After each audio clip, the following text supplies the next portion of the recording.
Good evening, students. আজি মই তোমালোকক ইনক্ৰিজিং আৰু ডিক্ৰিজিঙৰ কুৱেশ্যন দুটামান শিকাই দিম। আজি লাষ্ট আৰু মানে পঢ়াৰ টাইমটো নাই, কাইলৈ পৰীক্ষা। আশা কৰিলোঁ সকলোৰে পৰীক্ষা ভাল হওক, সকলোৱে ভালকৈ কুৱেশ্যন পেপাৰবিলাক ভালকৈ কুৱেশ্যনবোৰ পঢ়িবা, পঢ়ি পেলাই এনচাৰবিলাক লিখিবা আৰু যিটো নোৱাৰা সেইটো পিছলৈ থৈ দিবা, নোৱাৰাটোত লাগি পেলাই টাইম ৱেষ্ট কৰি নাথাকিবা, যিখিনি পাৰা প্ৰথমতে সেইখিনি কৰি ল'বা। তো আমি আজিৰ টপিকটো লৈ যাওঁ, ইনক্ৰিজিং আৰু ডিক্ৰিজিং। কুৱেশ্যনটো কি দিয়া আছে? Find the intervals in which the function f is given by f of x, x square minus 4x plus 6 is strictly increasing or strictly decreasing. মানে কোনটো ইন্টাৰভেল strictly increasing আৰু কোনটো decreasing সেইটো show কৰিব দিছে। তো increasing decreasing হওক maximum minimum হওক, আমাৰ ফাৰ্ষ্ট কাম কি হয়, যোনটো f of x দিয়া থাকে তাৰ আমি সদায় f dash x টো ওলাই ল'ব লাগে, তাৰ মানে তাৰ ডেৰিভেটিভছটো। ঠিক আছে, তো f of x টো আমাৰ কি দিয়া আছে, x square minus 4x plus 6 দিয়া আছে। So f dash x টো আমাৰ কি হৈ যাব, 2x minus 4। ঠিক আছে, এতিয়া নেক্সট সেকেন্ড স্টেপটো কি হয়, মেক্সিমাম মিনিমাম সৈতে সেম হয়, এটো ইকুয়াল 0 লেট কৰিব লাগিব। So let f dash x is equal to কিমান কৰিলো, 0 কৰিলো, তাৰ পৰা x ৰ ভ্যালুটো ওলাই লোৱা, কিমান হ'ব, 2x is equal to 4 হলে x is equal to আমাৰ কিমান পাই গলো, 2 পালো। এতিয়া নেক্সট আমি এটা নাম্বাৰ লাইন ড্ৰ কৰিম। নাম্বাৰ লাইনৰ আমাৰ সদায় মাথাকেইটাত কি থাকে, মাইনাছ ইনফিনিটিৰ পৰা ইনফিনিটি। ঠিক আছে, এতিয়া 2 ক'ত বহিব, এইখিনিতে ক'ৰবাত বহিব 2 হয়নে? তাৰমানে আমি দুটা ইণ্টাৰভেল পালো, এইটো এটা আৰু এইটো এটা। যিহেতু ইনফিনিটি আছে, গতিকে এইটো আমাৰ সদায় কি হ'ব, অপেন ইণ্টাৰভেল হ'ব। সো আমি দুটা ইণ্টাৰভেল পালো, মাইনাছ ইনফিনিটিৰ পৰা 2 আৰু 2ৰ পৰা ইনফিনিটি। ঠিক আছে, এতিয়া মই চেক কৰিব লাগে যে এই দুটাৰ ভিতৰত এইটো আমাৰ পজিটিভ হয় নে নিগেটিভ হয়। সো মাইনাছ ইনফিনিটি আৰু 2ৰ ভিতৰত কি হৈ আছে, আমাৰ বহুত নাম্বাৰছ আছে, তাৰ পৰা সাপোজ মই 0 টো ললো। ঠিক আছে, f dash 0 সাপোজ মই ওলাইছো, তোমালোকে এইখিনি ৰাফক কৰিলেও হ'ল বা চিৰিয়েলি কৰি দেখালেও হ'ল। সো এইটো কিমান হ'ব, 2 0 minus 4 কিমান পালো মই, -4, তাৰমানে কি পাইছো, less than 0 পাইছো। ঠিক আছে, তাৰমানে এই ইন্টাৰভেলটোত আমাৰ f dash x ৰ ভ্যালুটো কি হৈ আছে, less than হৈ আছে। সো less than means কি হয়, strictly decreasing। therefore f is strictly decreasing on কিহত, মাইনাছ ইনফিনিটিৰ পৰা 2। ঠিক আছে, নেক্সট আমি এইটো ইন্টাৰভেলৰ পৰা চাম, 2 ৰ পৰা ইনফিনিটি যিকোনো 3 চালো সাপোজ, যদি মই 3 লওঁ, f dash 3 যদি লওঁ কিমান হ'ব, 2 into 3 minus 4, 2 3 গুণ 6 6 4 গ'ল 2 greater than 0। সো কি পালো মই, এইটো পজিটিভ পালো। That means এই ইন্টাৰভেলটো কি হৈ আছে, strictly increasing হৈ আছে। strictly increasing, decreasing means কি, increasing মানে কি হয়, বাঢ়ি গৈ থকাটো ভ্যালুটো, আৰু decreasing মানে কি হয়, ক্ৰমান্বয়ে তললৈ আহি থকা, means কমি যোৱা। সো এইটো কি হৈ আছে, strictly increasing, and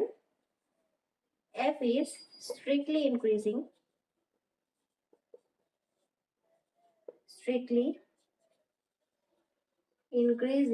on what, 2 ৰ পৰা ইনফিনিটি লাগে। ইয়াত ডিক্ৰিজিং অৰ্থ থাকি গৈছে, তোমালোকে লিখি ল'বা, therefore f is strictly decreasing on this and f is strictly increasing on 2 to infinity। বুজি পাইছা? আৰু এটা এক্সাম্পল কৰো, তেতিয়া আৰু অলপমান ভালকে বুজি পাবা। Next চোৱা, আৰু এটা কুৱেশ্যন লৈছো মই, find the intervals in which the function f given by f of x equal 4x cube minus 6x square minus 72x plus 30, এইটো strictly increasing আৰু decreasing আমি চেক কৰিব লাগে। তো ফাৰ্ষ্ট স্টেপ কি হয়, f of x টো লিখিম, second step f dash x টো ওলাম, third step f dash x equal 0 let কৰি x ৰ ভ্যালুকেইটা আমি ওলাম, হলনে? তো f of x আমাৰ কি দিয়া আছে, 4x cube minus 6x square minus 72x plus 30। তো f dash x কিমান হ'ব, এফালে 3 4 গুণ 12, 2 6 গুণ 12 minus 72x হল। এতিয়া এইটো লেট কৰা, let f dash x is equal to 0 let কৰি পেলাই মই x ৰ ভ্যালু কিটা ওলাম, 12 কমন আহি আছে, 12 কমন লৈ লোৱা। ঠিক আছে,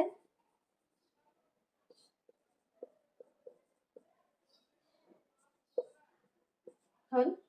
12 টো 0 হৈ যাব, এফালে যোৱাৰ লগে লগে x square minus 6x, ইয়াক মিডিল টাৰ্ম স্প্লিট কৰা, কিমান বাৰ হ'ব, 2 3 গুণ 6, so 3 minus 2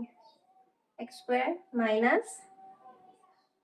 3 minus 2x minus 6 is equal to 0।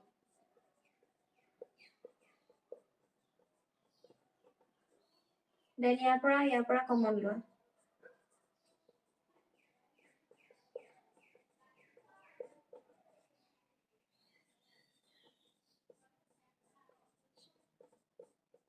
So x ৰ ভ্যালুটো এতিয়া কিমান হ'ব ইয়াৰ পৰা মই কি পাম x - 3 = 0 আৰু x + 2 = 0 সো ইয়াৰ পৰা x মই কি পাম 3 পাম আৰু ইয়াৰ পৰা x মই কি পাম -2 পাম হয়নে তাৰমানে আমাৰ কেনেকুৱা হ'ব নাম্বাৰ লাইনডালত আমাক যেহেতু ইয়াতে একো ইন্টাৰভেল প্ৰভাইড কৰা নাই গতিকে -ইনফিনিটিৰ পৰা ইনফিনিটিয়ে থাকিব তাতে আমি কি হ'ব লাগিব -2 আৰু 3 সো -2 টো আমাৰ কোনফালে হ'ব ইফালে আৰু 3 টো ইয়াত হ'ব এতিয়া কেইটা ইন্টাৰভেল পালো তিনটা পালো এটো এটা আৰু এটো এটা সো এই তিনটাৰ কাৰণে মই এটা চেক কৰিম কোনটো পজিটিভ ওলাই আৰু কোনটো নিগেটিভ নিগেটিভটো ডিক্ৰিজিং আৰু পজিটিভটো ইনক্ৰিজিং হ'ব ঠিক আছে তাৰপিছত টেবুল এখন বনাই লোৱা ইয়াতে টেবুল বনাই ললে মানে কি হয় আমি বেছি লিখি থাকিব নালাগে নহলে বহুতখিনি লিখি থাকিব লাগিব ষ্টেটমেন্টত তো ইয়াতে আমাৰ আহি যাব ইন্টাৰভেল কিটা যিকিটা ইন্টাৰভেলৰ কাৰণে ওলাইছো তাৰপিছত ইয়াতে sin of f dash x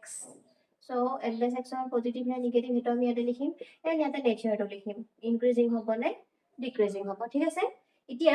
প্ৰথম চাম -ইনফিনিটিৰ পৰা -2 লৈকে -ইনফিনিটিৰ পৰা -2 লৈকে কি পইণ্ট সোমাই আছে যিকোনো লোৱা এটা পইণ্ট -3 ল'ব পাৰো -4 ল'ব পাৰো হয়নে সো -3 যদি মই লওঁ f dash x কিমান হ'ব তোমালোকে ইয়াতে কৰি চোৱা সো 12 x square হলে x square জায়গাত কি বহিব -3 square -12 -3 then -72 এটো কিমান হৈ যাব 9 minus plus 36 and 72 হল এটো কিমান হৈ যাব 108 তাৰপিছত 72 পৰা 36 গলে কিমান থাকিব মাইনাসত আহিব মানে 6 36 হয়নে হল দেন ইয়াৰ পৰা এটো মাইনাস কৰি দিয়া দ্যাট মিন্স এটো মাইনাস কৰা দৰকাৰ নাই পজিটিভ ওলাই আছে নিগেটিভ আছে আমি খালি হেতু চাম এটো কি ওলাব আমাৰ পজিটিভ ওলাব হয় সো এটো কি পালো আমি পজিটিভ পালো তাৰ মানে এটো কি গ্ৰেটাৰ দেন 0 সো এটো নেচাৰটো কি হ'ব ইনক্ৰিজিং হল নেক্সট ওয়ান -2 আৰু 3 কাৰণে এটা যিকোনো এটা পইণ্ট লোৱা পইণ্টটো উলিয়াই পেলাই f dash x ত পুট কৰি পেলাই চোৱা কি ওলাই আছে হেতু সো 12 মই কি লও -2 পৰা 3 হলে 1 লৈ লোৱা ডাইৰেক্ট সৰু হেলো কৰিব সুবিধা হ'ব then -12 into 1 -72 এফালে হৈ যাব 12 এফালে হৈ যাব 12 এফালে 72 সো 12 12 ক্যান্সেল কৰি আলটিমেটলি আমাৰ এটো কি ওলালে মাইনাসতে ওলাব সো এটো কি হয় নিগেটিভ less than 0 লিখিব পাৰা নিগেটিভ লিখিব পাৰা সো এটো কি হৈ যাব আমাৰ decreasing হল নেক্সট কাৰ কাৰণে চাম আৰু এটা ইনফিনিটি 3 পৰা ইনফিনিটি লৈকে যিকোনো নাম্বাৰ লোৱা খালি তোমালোকে বাউন্ডাৰী পইণ্ট কিটা নলবা ঠিক আছে যোনকিটা থাকে কিউকি এটো আমাৰ কি ইন্টাৰভেল হৈ আছে ওপেন ইন্টাৰভেল সো এইকিটা পইণ্ট আমাৰ এক্সক্লুড হৈ আছে তাৰ নিয়াৰেষ্টৰ পৰাহে আমি লব পাৰো সো 4 লোৱা 4 ললে কিমান ওলাই সো 12 এফালে কিমান হৈ যাব 4 স্কয়াৰ -12 into 4 -72 আলটিমেটলি এটো কি হত ওলাব পজিটিভ হতে ওলাব ন এটো ডাঙৰ হৈ যাব যেহেতু হয়নে তো এটো কিমান ওলালে আমাৰ গ্ৰেটাৰ দেন 0 দ্যাট মিন্স এটো আমাৰ কি ওলালে ইনক্ৰিজিং ওলালে তো ultimately f is strictly increasing in the interval -infinity over -2 and 3 to infinity and f is strictly decreasing in the interval -2 and 3 so এটো আমাক ওলাব দিছিলে এটো হৈ গল এতিয়াটো কৰিব পাৰিবা এনেকুৱা আহিলে ঠিক আছে সো এখিনি আছিল আমাৰ স্ট্ৰিক্টলি ইনক্ৰিজিং এন্ড ডিক্ৰিজিং অৰ কাহানিখিনি মানে কি কৰিব লাগে কি কৰিব নালাগে সো হোপফুলি আশা কৰিছো যে তোমালোকে এখিনি বুজি পাইছা যদি পোৱা নাই দেন কমেন্ট এটা কৰি দিবা নেক্সট টাইম এটা মই তেতিয়া ভিডিও বনাই দিম আৰু যিয়ে নহওক ম্যাক্সিমাম মিনিমাম আমাৰ হৈ গল এন্ড স্ট্ৰিক্টলি ইনক্ৰিজিং এন্ড ডিক্ৰিজিং হৈ গল তো এখিনিৰ পৰা এটা আহে 6 মাৰ্কছৰ কোৱেশ্চন আহে আইদাৰ 4 মাৰ্কছৰ এটা আহে সো মানে কনসেপ্টটো ক্লিয়াৰ কৰা এটলিষ্ট তোমালোকে হাফ কৰি থৈ আহিলো কিবা এটা মাৰ্কছ পাবা কৰিবতো গোটেইখিনি লাগে মই বিশেষ মানে টান বুলি ভাবা নাই এটো ম্যাক্সিমাম মিনিমাটো আৰু স্ট্ৰিক্টলি ইনক্ৰিজিং ডিক্ৰিজিংটো